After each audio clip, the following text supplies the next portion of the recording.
오늘 이 시간 참 많은 성도님들이 또 이 땅에 또 전 세계 가운데 많은 분들이 또 이런 코로나로 고생을 많이 하고 계신데 하나님의 또 치료와 위로와 회복이 함께하게 되시기를 주님의 이름으로 축원드립니다. 여러분, 개미와 배짱이 이야기 많이 들어보셨잖아요, 그죠? 우리 너무나도 잘 알고 있는 이야기입니다. 개미는 열심히 일을 해서 식량을 막 비축해요. 그런데 배짱이는 어떻게 합니까? 놀면서 막 기타 치고 노래 부르고 한량처럼 살아갑니다. 배짱이가 개미한테 이렇게 얘기합니다. 아니, 개미야, 한여름에 이렇게 더운데 왜 이렇게 열심히 일하니?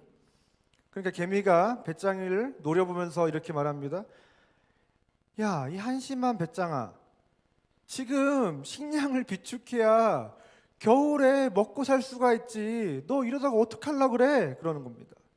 그러니까 어떻게 했어요? 실제로 겨울이 되니까 개미는 풍족하게 겨울을 버틸 수 있었는데 배짱이는 개미에게 구걸을 하는 신세가 되었다. 그래서 우리는 항상 열심히 수고해서 이렇게 인생을 살아가야 된다는 교훈을 가르쳐 주는 것이 개미와 배짱이 이야기입니다. 그런데 여러분, 개미와 배짱이 시즌 2가 있는 거 아세요?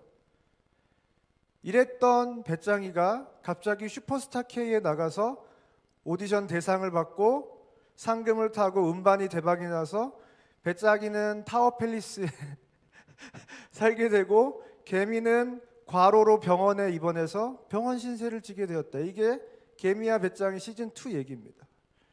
이게 지금 요즘 시대를 반영해 주고 있는 개미와 배짱이 이야기입니다. 좀 오늘 본문은 어쩌면 이런 개미와 배짱이와 같은 이야기가 오늘 본문에 등장하고 있는지도 모르겠어요. 여러분, 저와 여러분이 이제 하나님의 자녀가 되었고 하나님 나라의 백성이 되었습니다. 그래서 이제 우리가 하나님과 함께 이 아름다운 하나님의 나라를 세워가는 거예요. 그렇다면 이제 우리가 이 하나님의 나라를 세워가는데 어떻게 하면 이 하나님의 나라를 잘 세워갈 수 있을까? 우리는 고민하지 않을 수가 없는 것입니다. 개미처럼 하면 될까요? 아니면 배짱이처럼 하면 될까요? 우리는 너무나도 당연하게 개미처럼 해야지라고 생각하기 쉽다는 것입니다.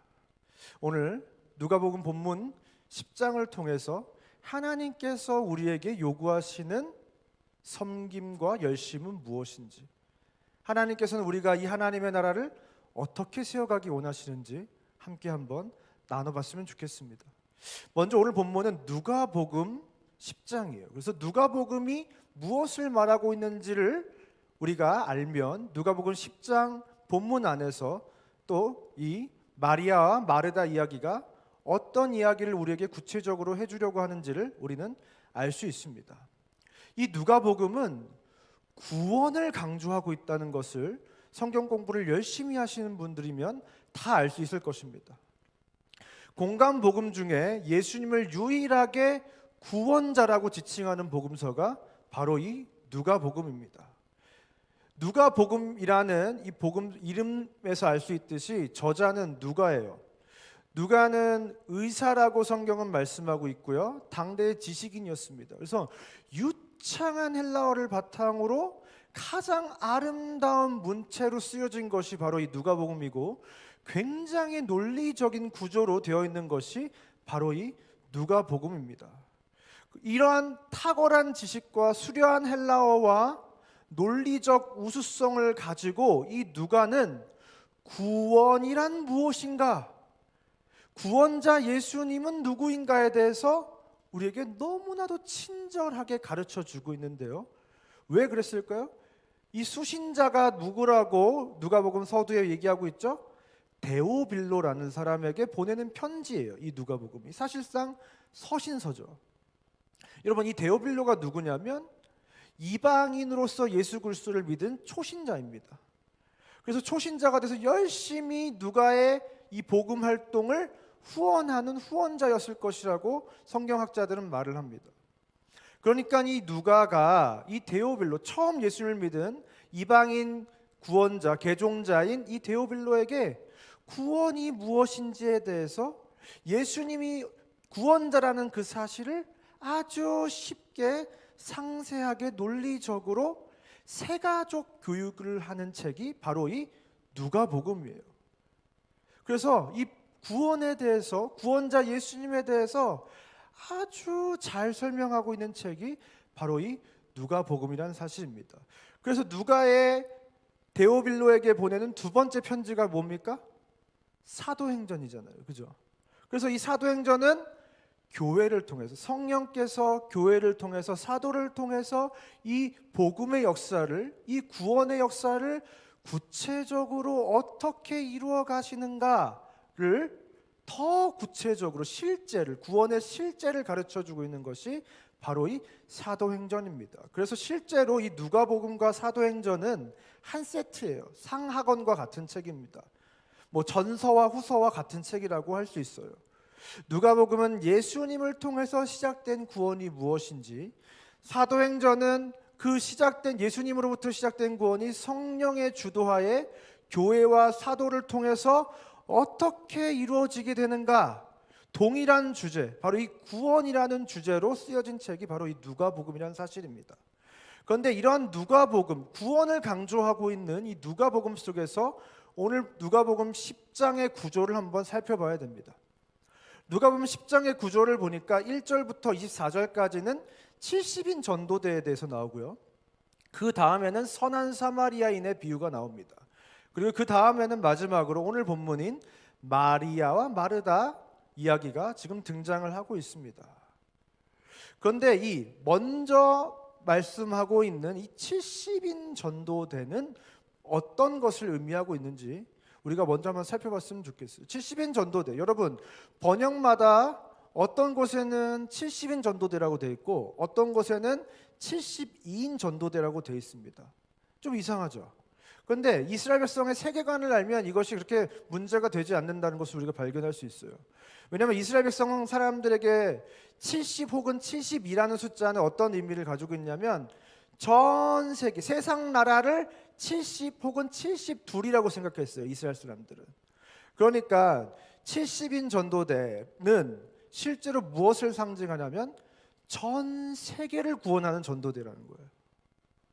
이게 70인 전도대이든 72인 전도대이든 이 70인 전도대가 우리에게 지금 보여주는 것, 가르쳐주는 것은 이 전도를 통해서 하나님께서 세계 선교를 이루실 것이다, 세계 복음화를 이룰 것이다 라는 것을 이 70인 전도대를 통해서 우리에게 지금 가르쳐주고 있는 것입니다. 그러니까 이 누가복음 10장은 무엇으로부터 시작을 하고 있는 거예요? 이제 우리의 과업이 무엇이냐는 겁니다. 바로 전 세계 복음화라는 우리의 과업이 우리에게 놓여져 있다는 거예요.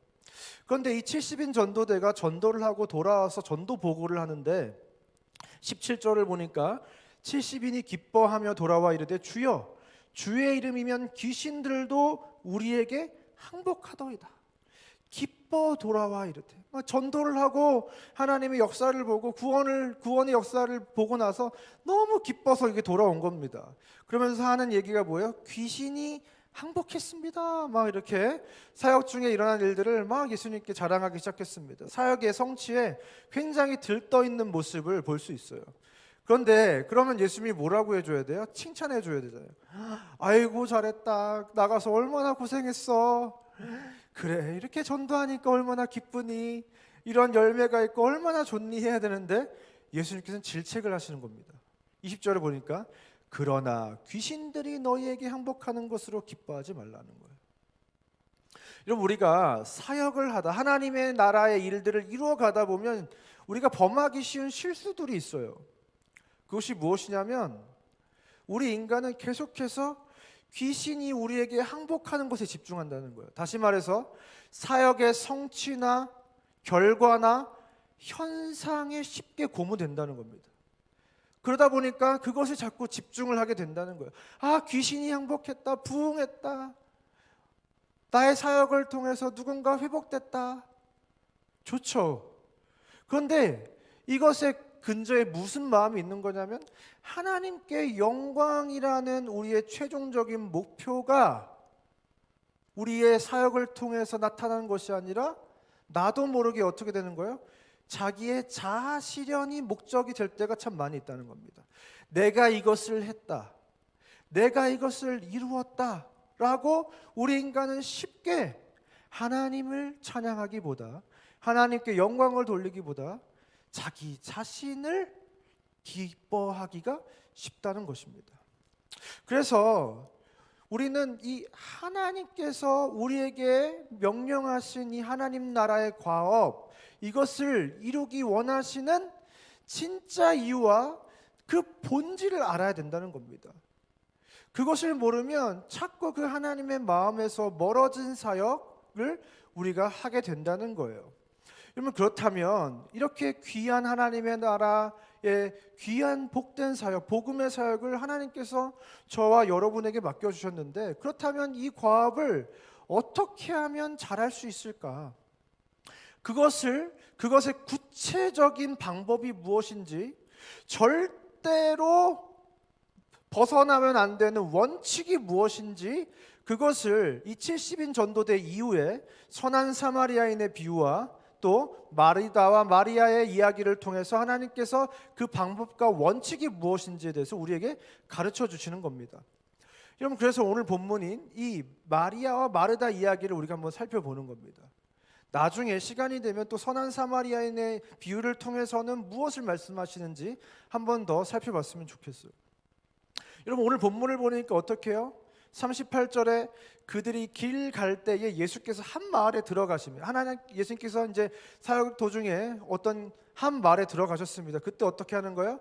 마르다라고 하는 한 여자가 자기 집으로 예수님을 영접한 거예요. 초대를 한 거죠. 예수님 마을에 들어가자 초대하고자 하는 그 마음, 얼마나 선하고 귀한 마음입니까? 칭찬받아 마땅한 마음인 것 같아요. 근데 40절을 보니까 마르다는 준비하는 일이 많아 마음이 분주한지라. 준비하는 일이 많았다는 건 뭐예요? 이제 마르다가, 와, 내가 우리 집에 예수님이 오셨어, 그렇게 소문으로만 들었던 정말 메시아라고 사람들이 얘기하는 그 예수님이 우리 집에 오셨어 하고 얼마나 신이 났겠습니까? 신나서 예수님을 대접할 준비를 하기 시작하는 겁니다. 어떤 음식을 좋아하실까? 고기를 좋아하실까? 해산물을 좋아하실까? 구이를 좋아하시나? 찌개를 좋아하시나? 탕을 좋아하시나? 탕을 좋아하시면 빨간 국물을 좋아하시나? 흰 국물을 좋아하시나? 온갖 생각을 하면서 나물도 무치고 전도 굽고 고기도 굽고 찌개도 끓이고 정신이 없는 거예요. 여러분, 얼마나 귀한 마음이에요?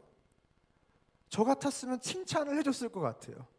그런데 반면에 이 마르다와 달리, 언니였던 마르다와 달리 동생이었던 마리아는 어떻게 하고 있었습니까? 39절에 보니까 그에게 마리아라 하는 동생이 있어 주의 발치에 앉아 그의 말씀을 듣더니. 여러분, 주의 발치에 앉아 그의 말씀을 듣더니라고 얘기하고 있습니다. 근데 마르다의 입장, 언니 마르다의 입장에서는 이 마리아가 어떻게 보였을까? 바빠 죽겠는데 지금 내가 음식을 50가지를 해야 됐는데 쟤 뭐 나 일을 안 도와주고 뭐 하는 거야? 빨리 네가 도와줘야 예수님이 시장하실 텐데 밥을 먹지. 왜 이렇게 철이 없어?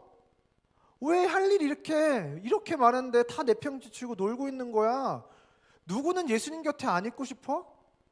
빨리 이걸 일을 끝내야 예수님 곁에 갈 거 아니야 하는 마음이 당연히 들었을 것 같아요.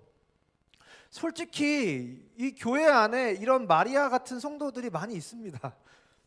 굉장히 열심히 사역하는 사람들 입장에서는 비호감이에요. 사역을 하다 보면 이해가 안 될 때가 되게 많아요. 바빠 죽겠는데 히덕거리면서 계속 얘기만 하고 있어요. 그런 성도들이 있습니다.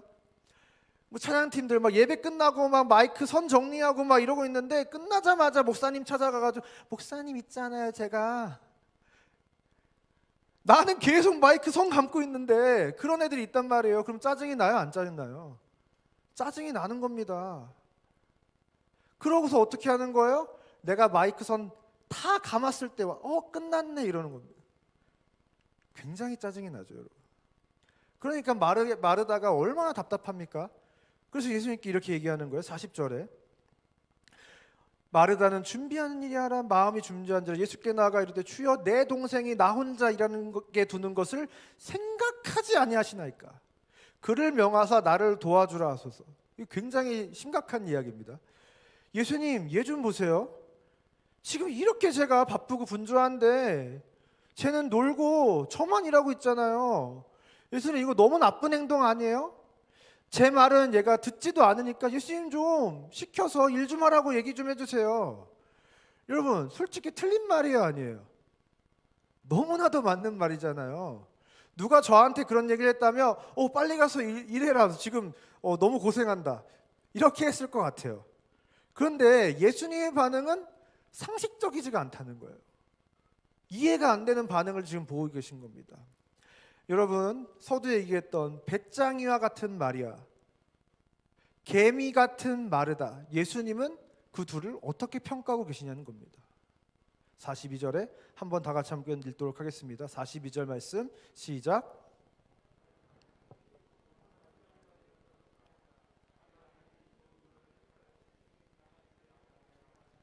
네, 마리아는 이 좋은 편을 택하였습니다.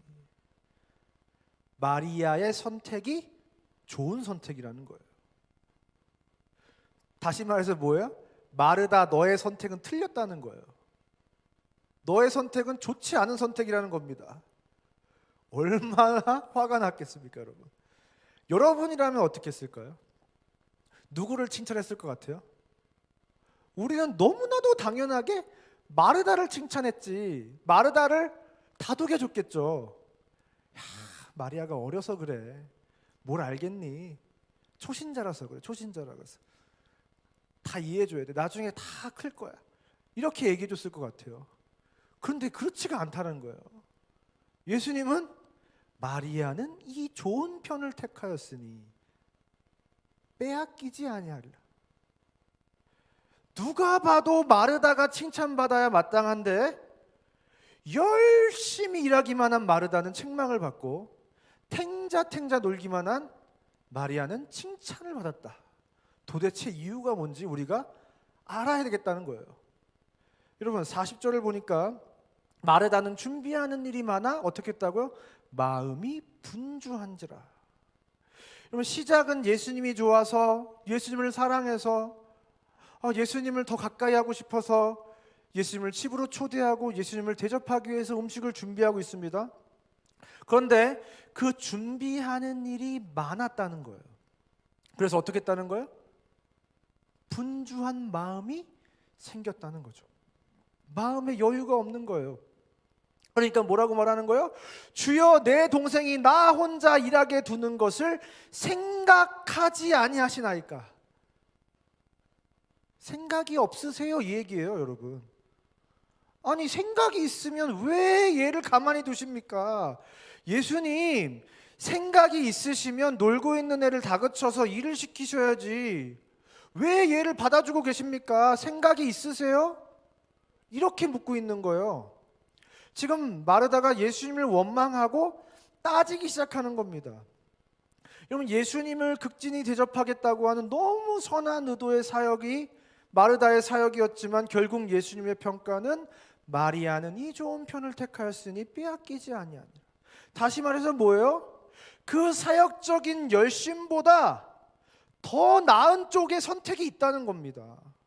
그 선택이 뭐예요? 39절에 그에게 마리아라 하는 동생이 있어 주의 발치에 앉아 그의 말씀을 듣더니. 주님 가까이에서, 주님의 발치에서 주님의 음성을 듣는 주님과의 사랑의 교제, 그것이 그 어떤 사역보다, 수고보다, 많은 일보다 우선하는 우선순위라는 것을 예수님께서 우리에게 가르쳐주고 있다는 것입니다. 이걸 우리가 모르는 게 아니잖아요. 너무나도 간단하잖아요. 그런데 우리가 빈번히 이 원칙을 놓치고 살아갈 때가 너무나도 많다는 거예요. 일이 많아요. 분주해요. 그러니까 계속해서 그 마음 중심, 하나님을 향하는 마음, 예배하기를 기뻐하는 마음, 거기서 자꾸 멀어진다는 거예요.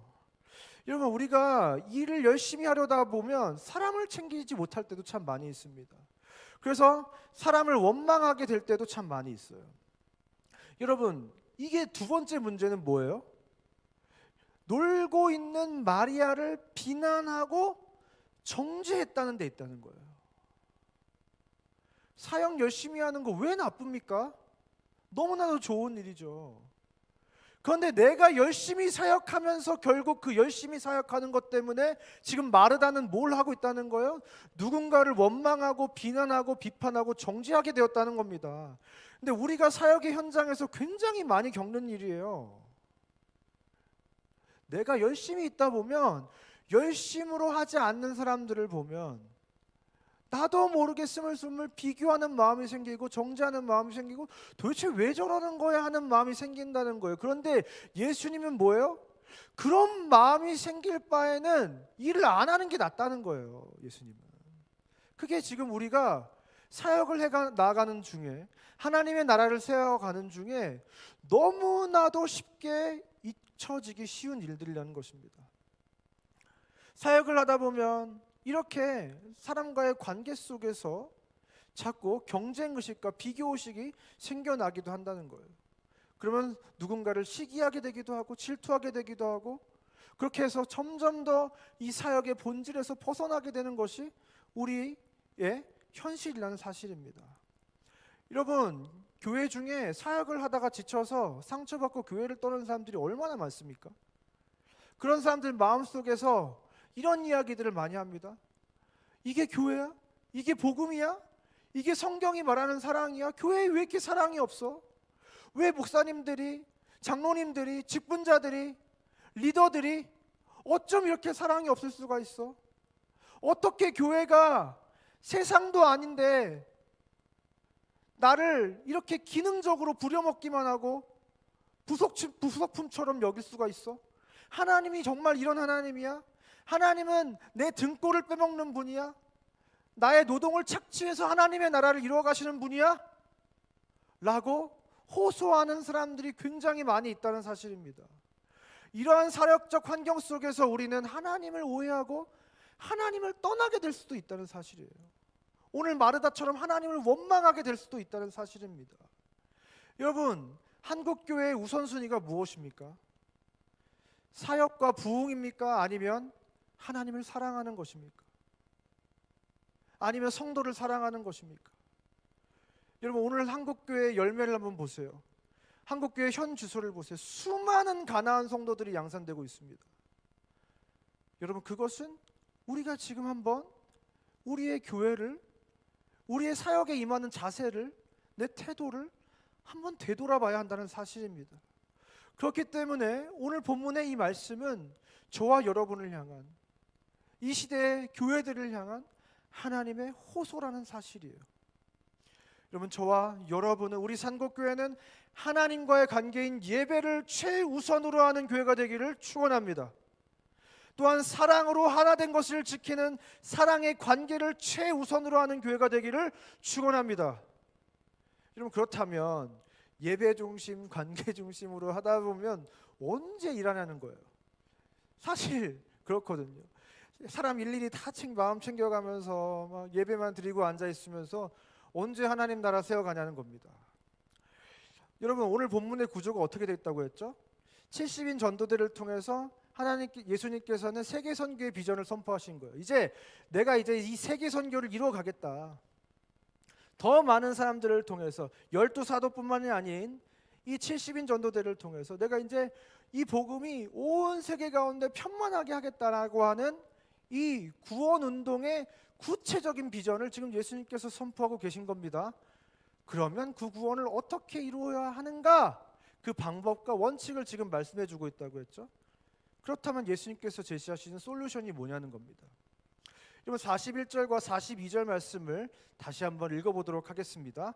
41절과 42절 말씀 시작.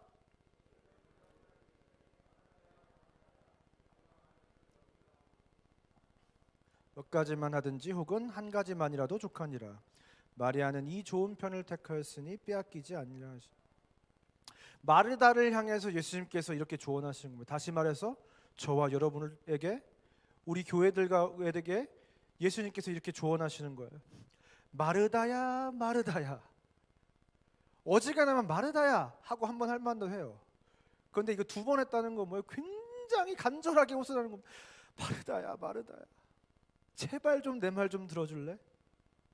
너가 지금 분주하고 마음이 상해서 나 예수를 원망하고 불만이 가득하고 심지어 나한테 추궁을 하기까지 하고 동생을 미워하고 판단하고 원망하고 그게 도대체 내가 이루려고 하는 하나님의 나라와 무슨 상관이 있냐는 거예요. 내가 원하는 나라는 그런 나라가 아니라는 겁니다. 그렇게 열심으로 해서 사랑을 잃어버리고 나를 원망하게 되는 그 나라는 내가 원하는 하나님의 나라가 아니라는 거예요. 그러니까 이렇게 하렴 내 솔루션은 이거야 라고 얘기하는 겁니다. 뭐요? 몇 가지만 하든지 혹은 한 가지만이라도 족하니라. 여러분, 우리가 참 많은 일들을 이루어가고 있습니다. 또 한국교회가 지금까지 많은 일들을 통해서 정말 하나님 나라의 크고 위대한 일들을 이루어갔습니다. 하지만 이제 코로나로 하나님께서 우리를 멈추신 그 이유를 다시 한번 생각해 봐야 돼요. 우린 너무나도 급해요. 막 달려가고 싶단 말이에요. 경주마처럼 좌우를 보지 않고 하나님 나라를 위해서, 하나님 너무 사랑하니까 사실은, 그죠? 하나님 나라를 위해서 다 내려놓고 막 달려가고 싶어요. 근데 예수님이 원하는 건 그게 아니라는 거예요. 몇 가지만 하든지 혹은 한 가지만이라도 족하니라. 그것이 오늘날 저와 여러분에게, 교회에게 하나님께서 말씀하고 계신 겁니다. 여러분, 요즘 많은 사람들이 워라벨이라는 말을 많이 하잖아요. 워크와 라이프, 일과 삶의 밸런스를 맞춰야 된다. 이것이 요즘 세대들이 추구하는 라이프 스타일인데요. 여러분, 예수님께서 2000년 전에 이미 말씀하신 거예요. 그렇게 열심히 일해서 네가 소진되고 마음이 분주하고, 그래서 그 분주한 마음으로 인해서 네 마음이 상처를 받고 남을 원망하게 되고, 그것이 무슨 소용이냐는 거예요. 그러니까 몇 가지만 하든지 아니면 한 가지만이라도 좋겠다. 일을 줄이고 본질을 더 추구하라. 이것이 지금 예수님께서 저와 여러분에게 지금 교훈하고 계시는 겁니다. 여러분, 이 예수님의 조언은 예수님께서 세계 선교 비전을 선포하시고 우리에게 가르쳐 주신 너무나도 분명한 원칙입니다. 예수님께서 이렇게 하라고 하신 원칙이에요. 그런데 우리는 때때로 이것을 받아들이지 못할 때가 참 많아요. 납득이 안 되는 겁니다. 우린 너무나도 열심히 앞서요. 예수님께 인정받고 싶기도 하고, 그 일을 통해서 얻는 그 성취가 너무나도 기뻐요. 그러다 보니까 우리는 날마다 더 많은 일을 통해서 더 큰 기쁨을 누리기 원하고, 더 많은 일들을 통해서 더 하나님을 기쁘시게 하고 싶고, 그런 마음들이 우리 안에 있다는 거예요. 그런데 이게 문제라는 겁니다. 우리가 하나님보다 앞서 있다는 거예요. 하나님의 열심보다도 우리가 앞서 있다는 거예요. 하나님의 발걸음보다도 우리가 더 앞서가고 있다는 겁니다. 여러분, 베드로가 얼마나 열정적인 사람입니까? 여러분, 예수님을 잡으러 온 무리들이 있었어요. 그 사람들이 막 칼과 곤봉을 가지고 엄청난 사람들이, 큰 무리라고 했어요. 엄청나게 많은 사람들이 찾아요. 제자들 한 그래봤자 한 12명 있었을 텐데 뭐 수백 명이 찾아왔다고 생각해 보세요. 칼과. 그럼 우리 같으면 어떻게 했어요? 벌벌 떨었겠죠. 어떻게 예수님 잡아가려고 하나 봐 했겠죠. 그런데 베드로는 열정이 대단했어요. 큰 무리가 있는데 어떻게 해요?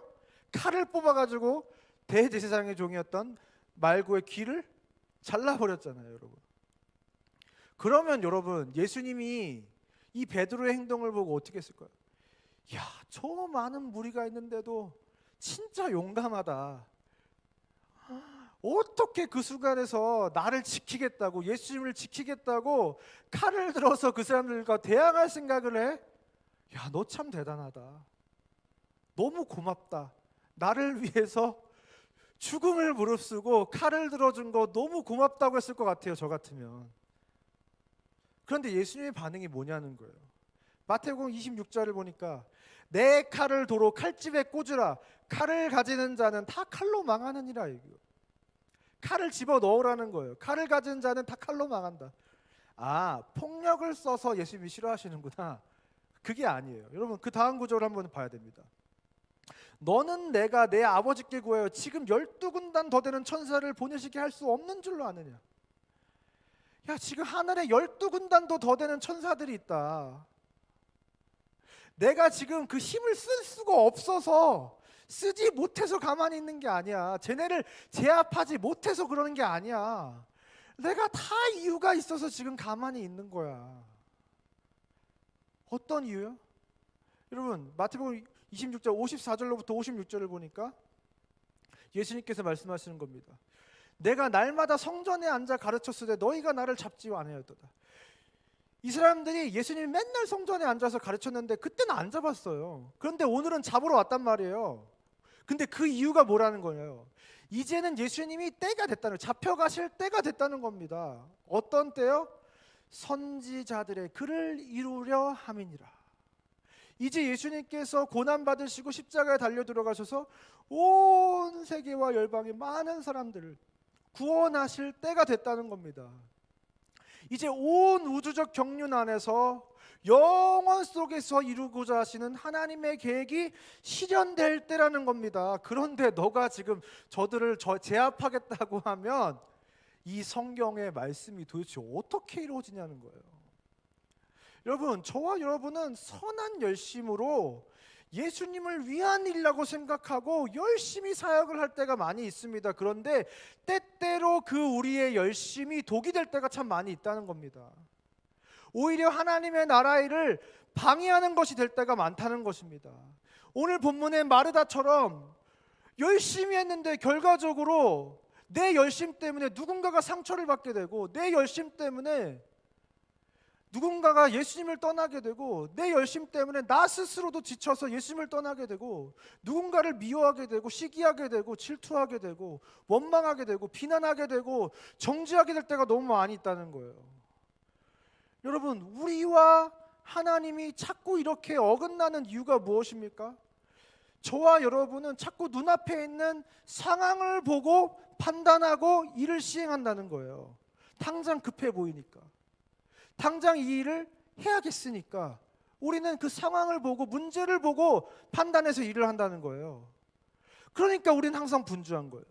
그런데 하나님은 어떻게 하는 거예요? 그 현상 너머에 있는 영원한 계획과 무한하신 자기 안에 있는 무한한 능력을 기반으로 당황하지 않고 일을 이루어 가신다는 거예요. 제가 맨 처음 설교했던 것처럼 급할 것 없는 여유를 가지고 예수님은 일을 하시니까 우리는 급하고 분주해서 항상 앞서가려고 하고, 예수님은 우리가 생각하는 것보다 훨씬 더 느긋하게 일하시는 것처럼 느껴질 때가 참 많이 있다는 거예요. 여러분, 이제 우리는 보이는 상황을 넘어서 그 보이는 상황 너머에 있는 것을 볼 줄 알아야 됩니다.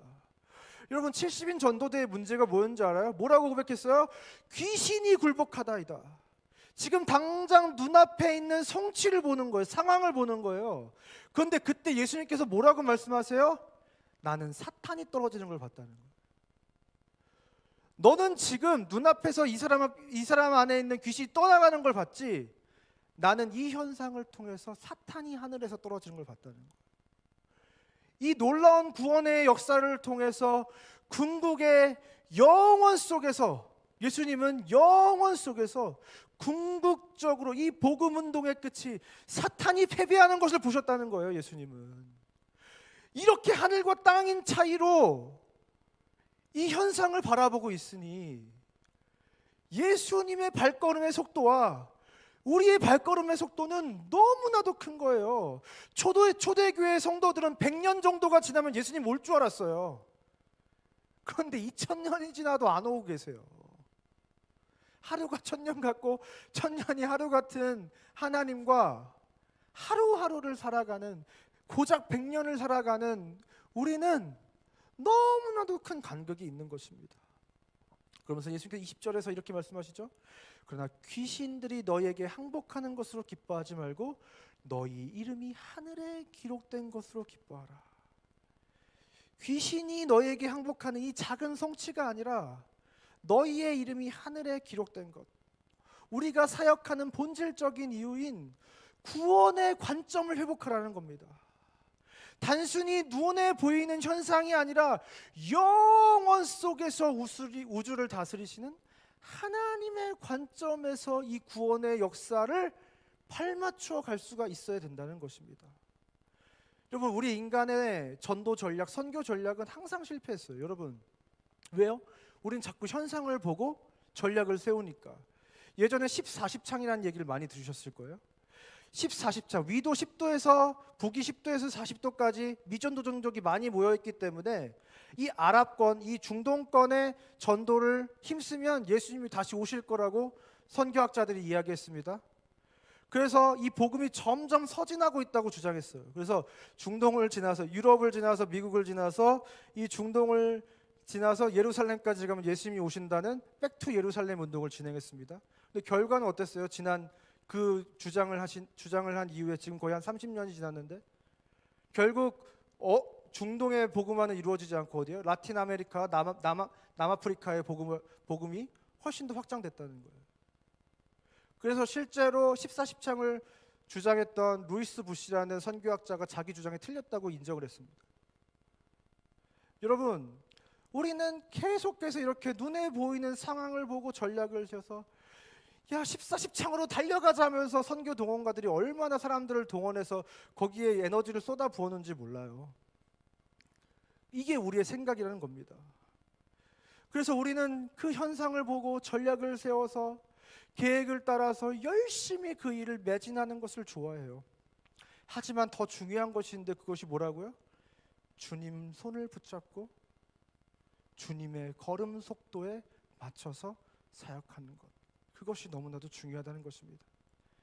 마치 산책 나간 강아지처럼 혼자 신나서 주인은 걸어가는데 막 발걸음 종종대면서 막 날뛰는 강아지처럼 하는 것이 아니라 한 걸음 한 걸음 주님 속도에 맞춰서 주님 곁에 꼭 붙어서 주님 음성 하나하나에 귀 기울이면서 주님의 뜻과 방법과 주님의 때를 구하며 주님과 함께 그 복된 구원의 가업을 기쁨으로 사랑으로 완수하는 것, 그것이 오늘 주님이 저와 여러분에게 요구하시는 것입니다.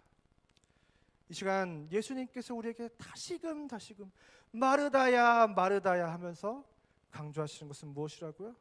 몇 가지만 아니면 한 가지만으로 족하니라. 좀 쉬엄쉬엄 해도 돼. 힘들면 좀 쉬면서 해도 돼. 누가 보면 내가 너 부려먹으려고 양자로 데려온 줄 알겠다. 성진아, 무엇보다 사랑하는 게 제일 중요하다. 나랑 꼭 붙어있는 게 제일 중요해. 나와 함께하지 않으면, 내 손을 붙잡고 가지 않으면 반드시 길을 잃게 돼 있어. 내 곁에서 꼭 붙어서 내가 너에게 속삭이는 음성을 따라가는 게 가장 빠르고 가장 확실한 길이야 라고 예수님께서 오늘 저와 여러분에게 마르다야 마르다야 우리에게 교훈하고 계신 것입니다. 담임 목회를 시작하고 참 고민이 많아요. 코로나로 교회가 점점 약화되고 있고 더 많은 오미크론의 확산으로 어려움을 겪고 있습니다. 그래서 열심히 한번 뭔가 해볼까 했더니 교회 확진자가 터지고, 이제는 정말 더 열심히 해볼까 라고 했더니 제가 확진됐어요. 그러면서 제 마음에 하나님께 이야기를 해봤습니다. 하나님, 왜 이렇게 멈추시나요? 하나님, 제 발걸음을 왜 이렇게 멈추시나요? 이젠 조금 더 열심히 해보려고 했는데 우리 교역자들끼리도 서로 이제는 좀 더 한번 해볼까? 이제 점점 더 안정화가 되는 것 같으니까 이제 뭘 좀 해볼까? 라고 서로 이야기를 하고 있었는데 하나님은 자꾸 우리의 발걸음을 멈추시는 것 같다는 거죠. 왜요? 우리가 하나님보다 앞서지 않기 위해서. 우리가 하나님의 음성에 귀 기울이고 주님의 손을 꼭 붙잡고 가는 그 루틴을, 그 영적인 아름다운 동행을 우리가 벗어나지 않기 원하시기 때문입니다. 사랑하는 한국의 성도 여러분, 이 시간 그 하나님의 간절한 호소의 음성을 들으시기 원합니다. 그래서 주님보다 앞서지 않고 주님과 동행하며 주님의 음성을 따라 주님의 속도에 주님의 시간에 발맞춰 행복한 인생, 행복한 복음 사역을 감당하는 저와 여러분 되시기를 주님의 이름으로 축원드립니다. 네, 시간 다 같이 자리에 나셔서 함께 찬양하시겠습니다.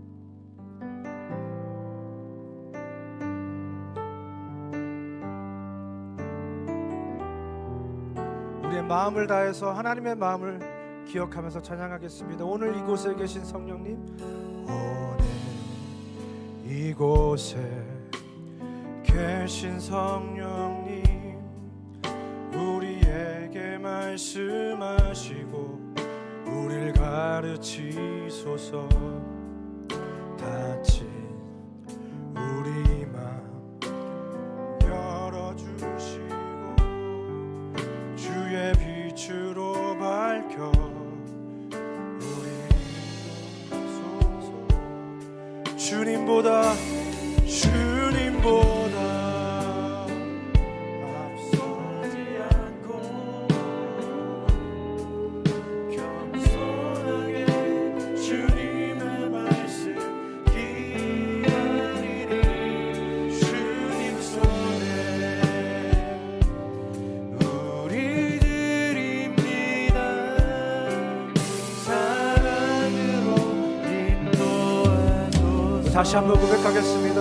오늘 이곳에 계신 성령님, 오늘 이곳에 계신 성령님, 우리에게 말씀하시고 우리 가르치소서. 같이 우리 맘 열어주시고 주의 빛으로 밝혀 우리 인도하소서.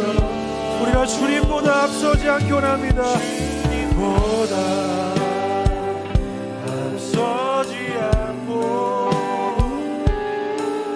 겸손하게 주님의 말씀 기다리니 주님 손에 우리 드립니다.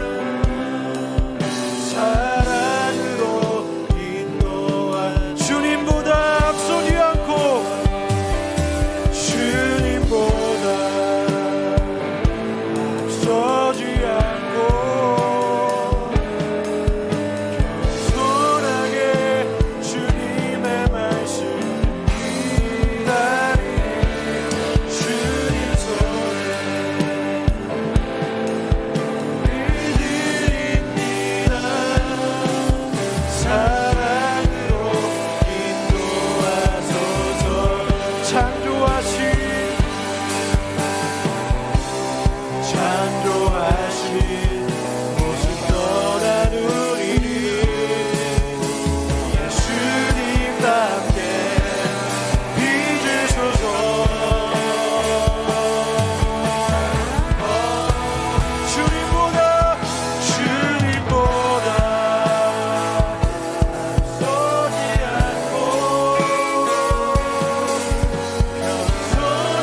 할렐루야. 우리는 우리 주 예수 그리스도의 이름의 능력을 믿습니다. 우리는 오직 예수 그리스도의 보혈의 능력을 믿습니다. 우리의 힘이 아니라, 우리의 능력이 아니라, 우리의 노력이 아니라, 우리의 열심이 아니라 오직 우리 주 예수 그리스도의 능력이 우리의 영원하고 참된 소망인 줄을 우리가 믿습니다. 이 시간 한번 기도할 때, 주님, 우리가 주님을 사랑한다고 하고 주님 나라를 위해 살겠다고 헌신하고 수고했지만 때때로 주님보다 앞섰던 우리의 열정이었음을 고백합니다. 주님과 발맞추어 사역하지 못했음을 고백합니다. 주님의 음성에 귀 기울이지 못했음을 고백합니다. 주님, 이제 우리가 주님 발치에 앉아 주님의 음성을 듣기 원합니다. 겸손히 주님 말씀 앞에 내 자신을 복종하기 원합니다. 내 자신이 앞서서, 내 열심이 앞서서, 내 의가 앞서서 형제와 자매를 시기하고 질투하고 원망하고 비난했던 사랑이 상실된 우리의 모습을 회개하기 원합니다. 주여, 우리를 긍휼히 여겨주셔서 우리에게 하늘의 사랑을 부어주셔서 오직 사랑으로 역사하고 사랑으로 하나님 사역하는 우리의 인생이 되게 해달라고 다같이 주님의 이름을 3번 부르고 기도하며 나가겠습니다. 주여, 주여, 주여. 오 하나님, 오 하나님, 우리가 우리의 약함을 봅니다. 하나님, 우리의 연약함을 봅니다. 하나님, 우리가 하나님보다 앞섰던 우리의 헛된 열심을 봅니다. 그러나 하나님, 오늘 시간 하나님의 음성을 귀 기울이기 원합니다. 마르다야, 마르다야. 우리를 향하여 말씀한 그 하나님의 그 복음의 역사의 원칙을 하나님, 우리가 기억하기 원합니다. 하나님, 주님보다 앞서지 않기 원합니다. 오직 주님만을 따라가기 원합니다. 주님 곁에서 주님의 음성을 들으며 주님 안에서 주님의 꼴을 꼭 붙잡고 주님의 발걸음에 맞춰서 하나님, 우리가 이 귀한 하나님의 사역을 기쁨으로, 감사함으로, 사랑으로 이루어가기 원합니다. 하나님, 많은 일을 이루기보다 하나님, 오직 그 예수 그리스도의 사랑 안에 사로잡혀 사랑으로 사역하는 우리가 되게 하여 주시옵소서. 우리 교회가 하나님을 사랑하고 예배하는 것은 최우선으로 하는 교회, 서로를 사랑하고 서로를 세워주고 서로를 아끼고 칭찬하는 사랑의 공동체가 될 수 있도록 구원하는 역사해 주시옵소서. 하나님께서 우리에게 가르쳐 주셨던 것처럼 하나님, 몇 가지만, 아니 한 가지만으로 익숙하니 그 정신을, 그 본질을 잊지 말라고 하셨던 그 예수님의 마음을 기억하며 천천히 주님의 손을 붙잡고 하나님, 그 어떤 사역의 열매가 없다 할지라도 하나님, 어떤 드라마틱한 하나님 부흥이 없다고 할지라도 예수님의 마음에 발맞춰서 그것을, 그 본질을 잊지 않으며 추구하는 우리 삼국교회 될 수 있도록 하나님 역사해 주시옵소서. 주의 보혈, 주의 보혈 능력이 있도다. 주의 피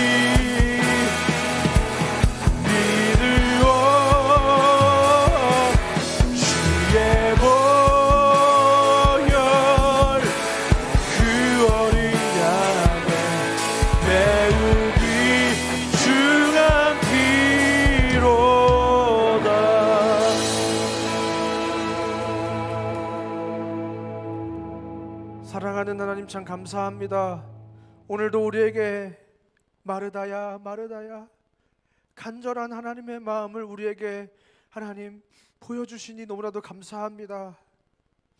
하나님, 이 코로나 가운데 하나님께서 우리에게 안식을 허락하셨고 은혜의 해를 허락하셨고 이 시간을 통해서 하나님께서 우리에게 그 하나님 안에 있는 그 안식을 통해서 하나님을 누리고 하나님 안에서 하나님의 음성을 듣고 예수 그리스도로 기뻐하는 그 안식을 허락하셨는데 하나님, 우리는 우리의 마음이, 우리의 열심이, 우리의 생각이, 우리의 판단이 앞서서 그 하나님과 또 멀어져서 하나님 제멋대로 하나님 우리의 일들을 감당하려고 했던 그 모든 것들을 하나님 용서하여 주시옵소서.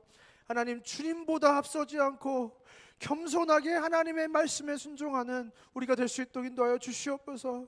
하나님 주님 다시 오시는 그날까지 우리 상곡교회와 우리 성도들이 예수님의 손을 꼭 붙잡고 예수님의 발걸음의 속도를 맞춰서 예수님의 음성에 귀를 기울이며 예수님이 원하시는 때 원하시는 방향대로 하나님 그 하나님의 나라를 이루어가는 귀한 공동체, 복음운동의 가장 하나님과 함께하는 공동체가 될 수 있도록 하나님 인도하여 주시옵소서.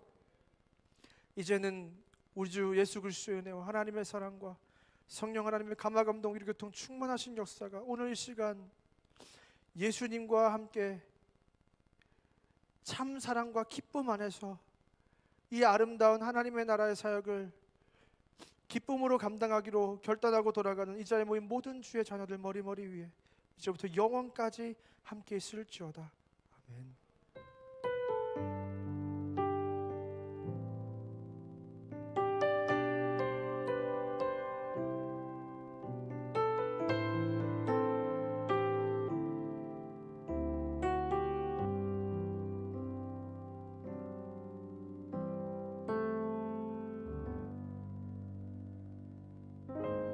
교회 소식입니다. 상곡교회에 새로 오신 분들을 환영합니다. 예배 후에 멍때린 카페로 오시면 교회 안내를 받으실 수 있습니다. 새가족 교육은 매주 10시 30분 바이블홀에서 진행됩니다. 예배 일기를 통해 날마다 하나님과 동행하여 예배의 참 기쁨과 능력을 누리며 살아가시기를 축복합니다. 제16기 스타트 성경학교 개강 안내입니다. 3월 17일 오전 10시 모교반, 그리고 오늘 오후 2시 주일반을 시작으로 장소는 바이블센터 바이블홀에서 진행됩니다. 신청하신 모든 분들의 참석을 부탁드립니다. 2022년 세례 입교, 유아 세례 학습 모집과 교육을 진행합니다. 모집은 3월 27일 주일까지 모집하며 교육은 4월 3일 주일부터 4월 10일 주일 기간 동안 2번의 온라인 교육으로 진행됩니다.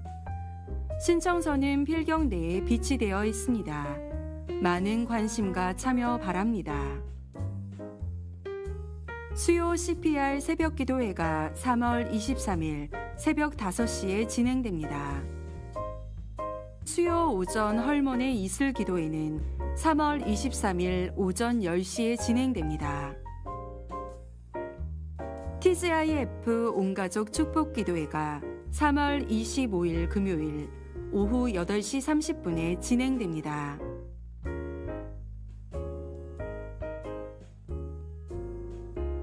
온라인 헌금 안내입니다. 온라인 헌금 시 화면을 참고하셔서 헌금의 종류와 헌금자를 정확히 기록해 주시기 바랍니다. 이상으로 교회 소식을 마치겠습니다. 한 주간도 하나님의 은혜와 안정과 평강이 임하시기를 기도합니다.